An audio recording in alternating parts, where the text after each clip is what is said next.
Man, so good at magic. I always trade card for card at worst. And he's dead, because he doesn't have life gain in his deck already.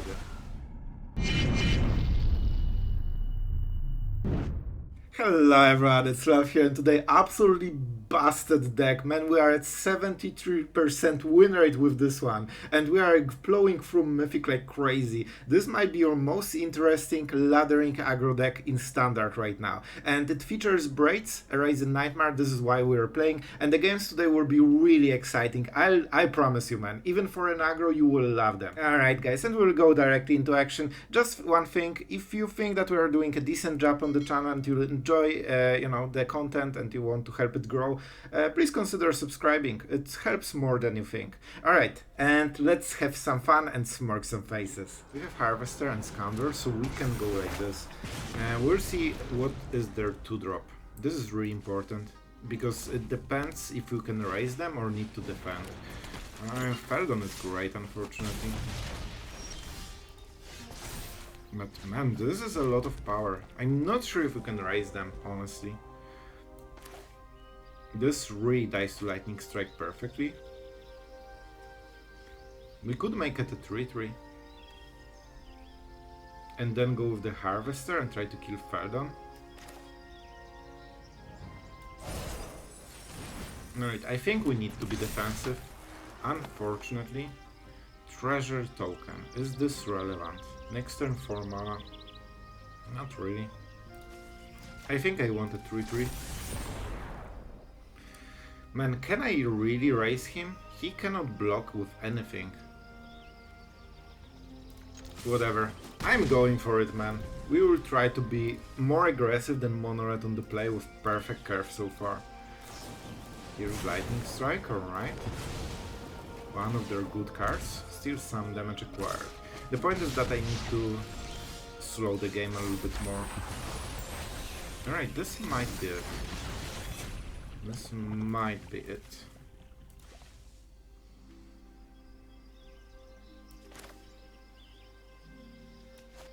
So I can Lightning Strike. I want this sacrifice, that's the problem. Oh, I need so many colored mana. If I sacrifice a land, I might not hit the third one. It's tempting though, it's a lot of free damage.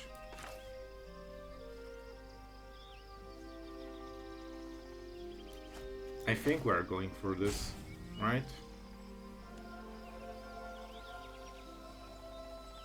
Man, this is hard.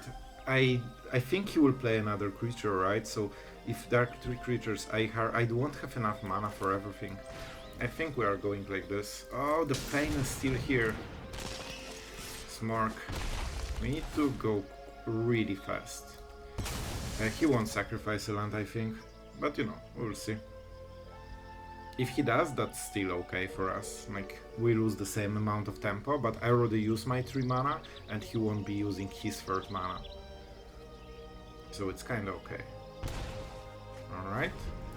I mean, we are really doing... Man, imagine if we were on the play. So much easier. Warfare, that's insane levels of damage. So if we trade, he gets the cards, but he won't be until the end of your next turn, man. It's so sucky. 5, 7, 10 damage. And maybe we can kill him. Alright, so if I draw a land, right, I can Hopeless Nightmare, so he will be at 7. Here, he dies. So I need the land that I just sacrificed. This is the wrong land, but I think it can work as well. I think we won the race against Mono-Red, guys.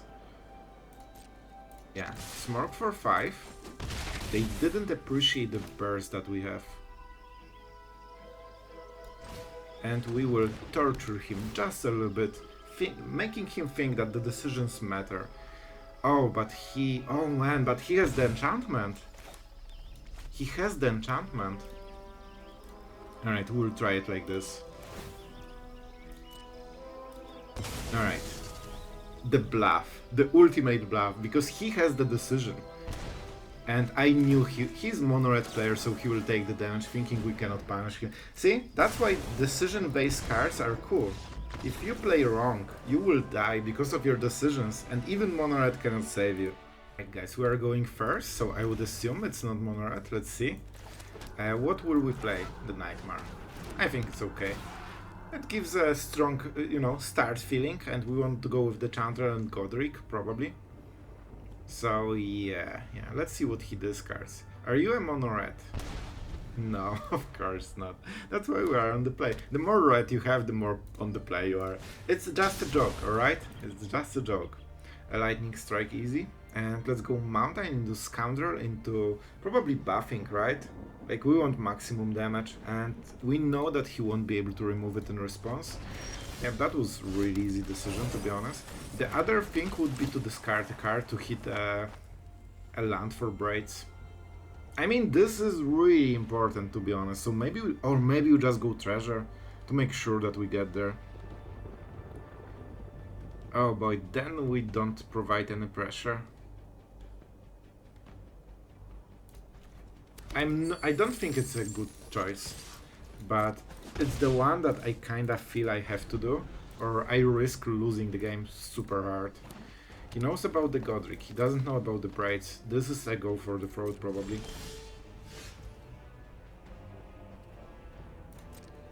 He doesn't know about the Harvester as well. So this will get him a little bit bamboozled, because he expected our 3-drop, but we got a decent 2-drop, so we can just force him to go for the throat on something like this. And he doesn't really want to. Yep. Here we go. Told you. Told you. Because those 3-drops are really insanely powerful. He knows about the Goddric, he doesn't know about the Braids. So this is how we need to catch him off guard. And look at this stuff. All I see is sacrifice fodder. Alright, sure. That will help him a little bit, because there will be creatures in the graveyards. Alright, but I think we can make it work. Oh, that's nice. That's nice. Let's go with Braids. Oh, the Painland hurts a little bit. I mean, we could attack, but that will be all of our cards. First, let's go with the card that really loves to be sacrificed, and he cannot answer it, really. Liliana is perfect. I don't think I need another Goddric. I might regret this choice, but I will go like this. So it's the end step, so I cannot play the land. Alright, I still theoretically have this 1 mana, and I can play with fire. And I probably need to remove whatever he plays. If he plays Shrouded, that's probably the worst. Shrouded is always a pain. But with play with fire, we can at least attack with Braids and force the trade to 4-1. Braids is huge. See? Thanks to not giving him the time. Never mind. Easy. Absolutely easy. And now he will attack and exile her. Oh, that's bad. But it also means that Trespasser will die to Liliana, probably. We need to get him out of 7 mana, though. He's not attacking. Interesting. I know the top card, so I definitely do not play with fire. Let's go. That was no priority. You'll love to see it. Alright, finally the Trespasser is such a pain. I have to say, it's such a pain, man. I would love to hit another Braids. If Braids doesn't get removed, she does so much work, man. 5 mana. A lot. We can get his last card if he plays anything here. Which means he needs the... Alright. Oh man, that's really good. So if he minus, I can kill Sorin. And he does. Life gain is huge though, man. Let's go for it. He will get the lifelink, so we kinda need to outvalue him, I guess. This is a decent one. Alright, let's go. See, this is why we got this treasure. As you can see, absolutely calculated. And now we get the celebration bonus. And now we have 0 cards, so we can get his card for free. And that was a card. We all have things we only attack with this guy, of course. And he might kill Liliana, which kinda sucks, he's getting back to 9, but then we can absolutely swing for everything. And don't forget, we have burn spells in our deck. Yep, hurts. Liliana was great. She absolutely did so much work here. If I hit some good draws, I can activate the Goddric. I don't love seeing Liliana on the other side. That's maybe not the greatest draw. Man, they always highlight what they want me to sacrifice. Is that the thing? Is that the strategy? Man, can you imagine being so good at Magic? And I outplayed him so hard by throwing a lightning strike. Man, I'm just so good.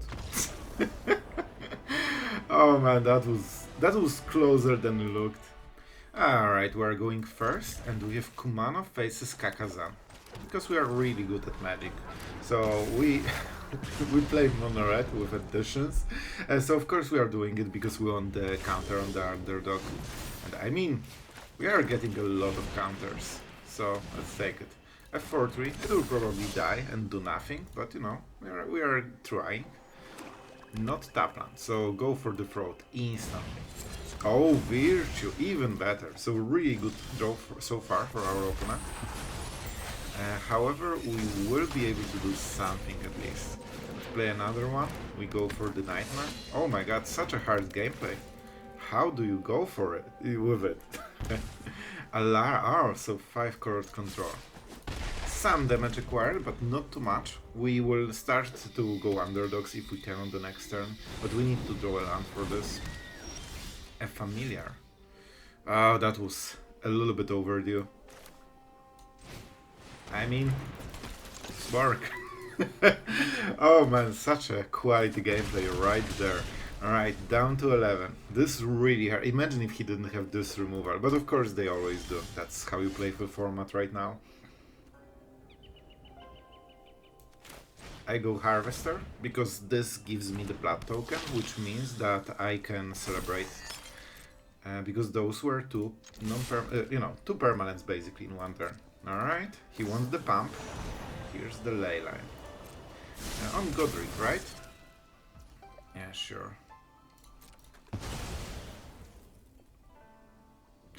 So, they do not have exiling from the graveyard. We might hit a land. It might be a tap land. Alright.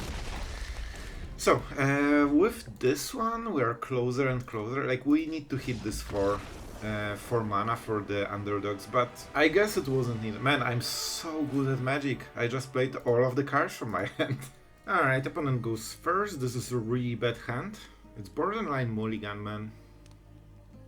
But we'll draw 2-drop, right? I'm sure. We have 1 land to match, and this should be a 2-drop, and this should be a permanent 1-drop. But maybe we can make it work somehow. We will see. I like those Braids. I think we just, start to get it cooking. The faster we get the creature, the better. Next turn is very powerful, so even though we don't have 2-drop, we have basically 2-drop from 1-drops. And it's always Feldon. That's the worst target for play with fire, unfortunately. You want colored mana. Let's keep going, I guess. So next turn we are playing Goddric, which means that we want to play with fire and see what happens. Is that a squee? Is that a Goddric? Is that my loss? Honk. Man, the goose is silent lately, but it needs to change. He knows we have play with fire, but do I play it? I think he might have another Feldon. Let's keep his board a little bit small. Alright. I will kill the chick instead of Feldon. I can do it always later, but I don't want to give him cards. It's really bad, especially that we are on the defense, so it's not like we have, too much stuff.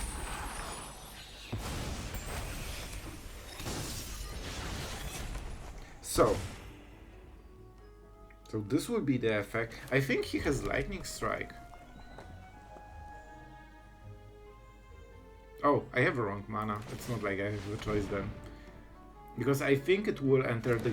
Oh, it's 4-4 instantly. Alright. I wasn't sure how it works, but I knew this will be the second one, but I wasn't sure if that will be enough. I thought it will be a trigger that, you know... But no. S. S is the keyword, right? So it means that it already enters the battlefield as a 4-4. But it was the second permanent. That's an interesting interaction. Alright, play with fire, sure. Good for him, but you know, it's still not my face, so at least some. And here's the lightning strike. Alright, but we got some extra damage at least, and he has only Feldon, he's fully tapped. And Springs will hurt a little bit though. Let's go. I'll make some cool stops at the end of this turn.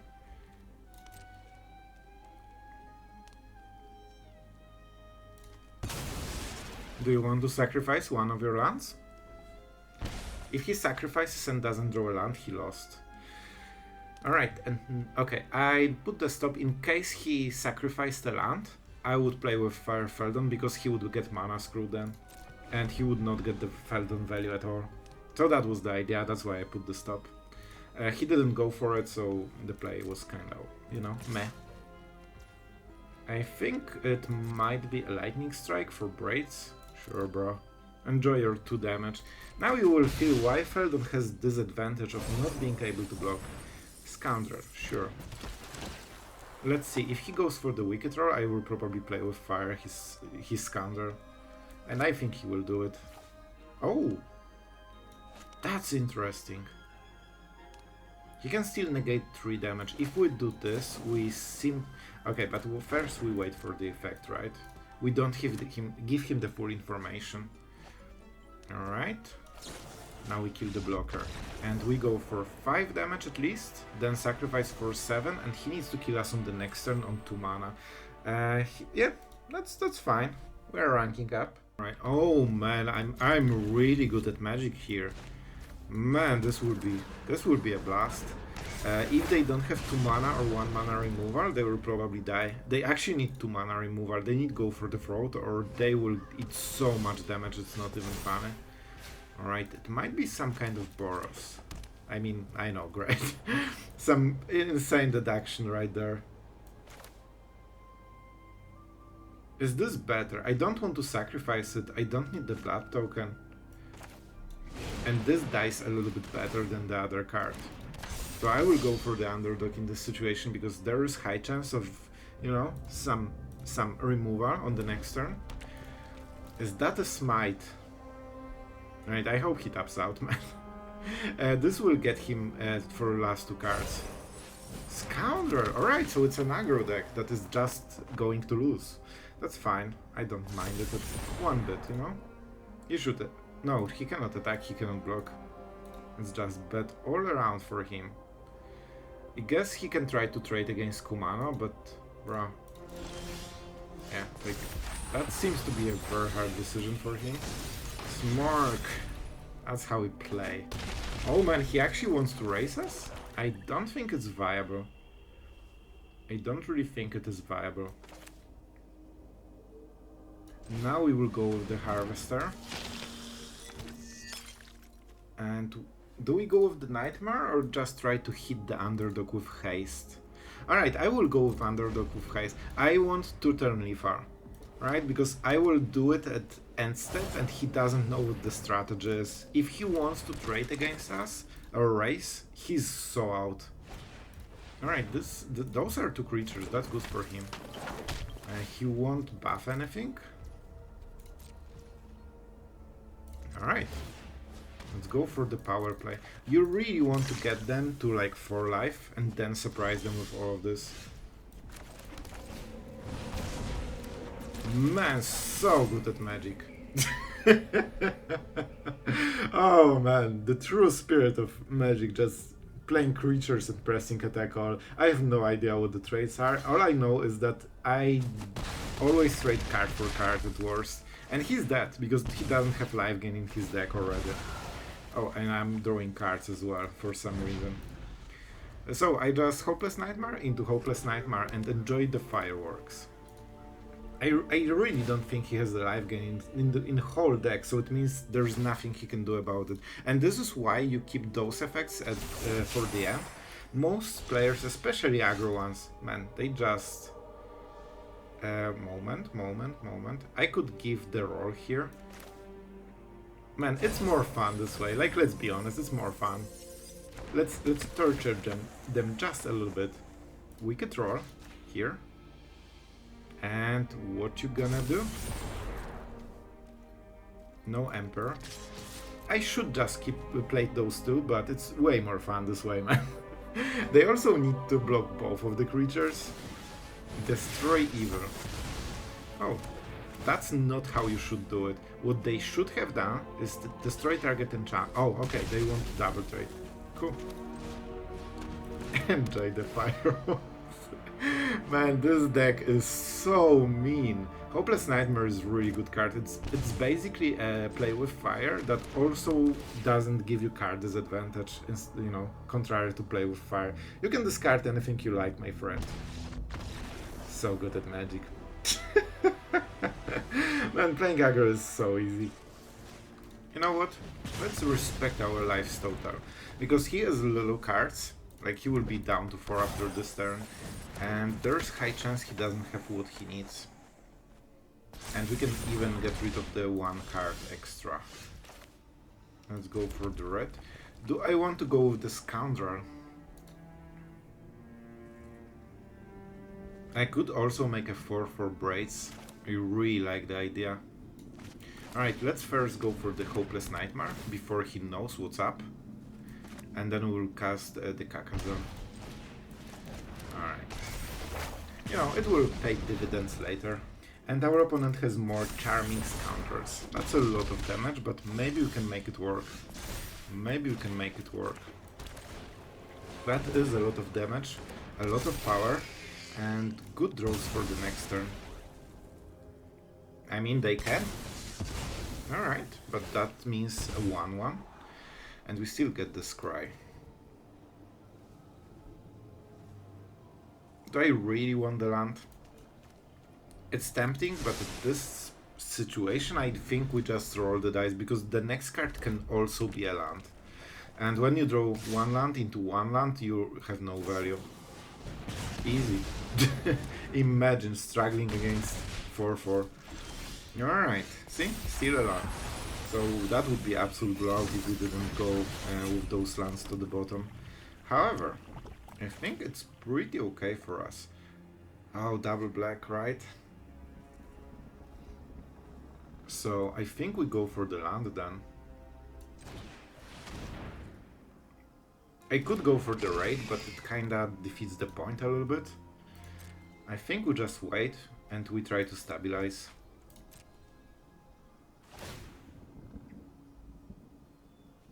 And I mean, this is the worst land, to be absolutely honest. It has to share the type, right? Yeah, so it can be either a creature or an enchantment, something we don't want. Let's go like this. It kinda shows him that I have nothing, but it limits his plays, and I already played most of my stuff. Absolutely easy. Imagine struggling with a 3-3. Top deck. A random card from the top. Easy! Just freaking draw those. So good at Magic. Oh my god, he's so great. Alright, so this is the play. Alright, that was a little bit... Man, I cannot imagine just 1 card from the top and he instantly removed my last blocker. And it was an important blocker because it would trade here. So I honestly think we just discard a card and draw a card. This is not something that matters right now. I cannot block this, but this will block the Scoundrel. Man, imagine drawing lands. We need to trade. We are going down to 3. Man, the top deck war is... Like, the top deck game is so strong on this guy. Alright, so now we need to defend with this and stabilize with the Reckoner rate, and then start to reverse the game. Can you draw a land like a decent person? Like in one of your 5 turns, please? Like, it is possible to top deck a land. I know this. I absolutely know this. Alright, we could go for celebration. So we could hit for Do we go for two-turn Leafar? Oh, I cannot ensure that we'll hit. But I guess it's... So, yeah, it is two-turn Leafar, right? No. So it's 7 damage here. He's down to 7. Then it's 3, 5 damage, 6 damage. So I need one more. I still think I will go for it. Especially that, you know, I have all lands that don't pain me and give red mana, so it's pretty cool. Alright. This gives us some chance to, you know, start to race him. Without this hit, we would never make it in time. Oh my god. What was those cards? Like, he didn't play a land. I don't know, man. It seems that even the top decks didn't help him. Alright, we're going first. Oh boy. I hope we are not against... Alright, show me the land. I guess I'm playing red, so like now I cannot say hello. Is that a mountain? Oh, mono black? Always hello. Oh, awkward. Oh man, this is so dirty. I kinda feel bad because, man, like it's probably best opening on my side compared to his worst opening. Oh no, it's even worse for him. I don't need double Goddric. Alright, do I need single Goddric? I definitely need the land, so right now I think we are going for this one. I know, it hurts my soul as well. Oh, it hurts even more. But this is the turn when we get the full swing, you know, so I kinda have to go for it. He's fully tapped as well. Look at all this damage, man. Look at this damage. Dirty. Alright, now is the turn. If he whiffs for a single turn, he's out. Like, this is what aggro decks do to meta, right? You basically need to hit the right answers in your first 3 turns, or you are absolutely out. Absolutely easy. Harvester, activating Goddric on its own. It's a 4-4. It's a 4-4. Oh, I should play the land, but I want to cycle this. Alright. Saved from my bad place. Man, he literally has all the cards he needs except duress, but cut down need to go for the throw. So he hit both of his best cards for the matchup in first 3 turns. That's already huge for him. And as you can see, he's still on the verge of dying, which is wild. Oh boy, that will hurt. Wait. If he blocks with Shoulder, like, I attack with the Underdog, and he doesn't want to block. Or do I just attack with both? Alright, let's go for the Leafar. I'm not sure if that's the best play, because when you lose the blood token you cannot minus. See? That's great with magic. Smart. Man, pure skill of drawing direct damage on the last turn when it matters. On the next turn I would lose, but I drew this card, so I don't. Man, pure outplay. Man, we have some insane win rate so far with this deck. I mean, like, seriously. Alright guys, so you have seen the results. They're pretty mind-boggling. Man, having over 70% win rate in Mythic is really good, I would say. So what about the deck? I think it's of course really competitive, and I think this is right now the best Braids deck, because overall in best of 1 aggro decks really perform very well, and Braids in aggro version seems to be the play. Also Hopeless Nightmare, if you have this loses to life basically on top of Braids and all this pressure, it really adds up, and Hopeless Nightmare becomes one of the best cards here because it kinda deals 4 damage for 1 mana if you have the setup with Braids, and also it gives you Scry, so your last burn spell that you will top deck is much more easier to hit. So really powerful deck, extremely. Everything is like 2 cards in 1. Harvester creates blood token, Scoundrel creates the roar or the treasure, so activating Goddric is also really easy. It also is a huge benefit of going Rakdos because you get those harvesters. You lack the haste, but the fact that they can be removal, honestly honestly, I never removed anything with this. But the fact that you have really good stat line and something that activates Goddric, you have seen Leafars that we have just Goddric on the board and play Harvester, and that's enough. Also, it's just 2 mana, so you often have a lot of mountains that can pump Goddric for this final blow. Reckoner Rate is absolutely amazing card. I was playing with this in my, mono black days of aggro, mono black aggro, and I remember how extremely powerful this card is with all the life drain. Like, it is basically a play with fire with a 2/2 for 1 mana. That's insane, and it really adds up to all the pressure. And one of the cool things about this deck compared to even mono red, maybe, you have more burn spells. You have all of the play with fires and lightning strike, you just waste 1, but you also have 4 nightmares, 4 raids, and what? And like 4 braids. So you actually have so much indirect damage that even if your opponent is just having wall of creatures that prevent you from attacking, it's okay. You can also use Goddric with flying and just sneak a lot of damage, but Braid sacrificing stuff really puts so much pressure.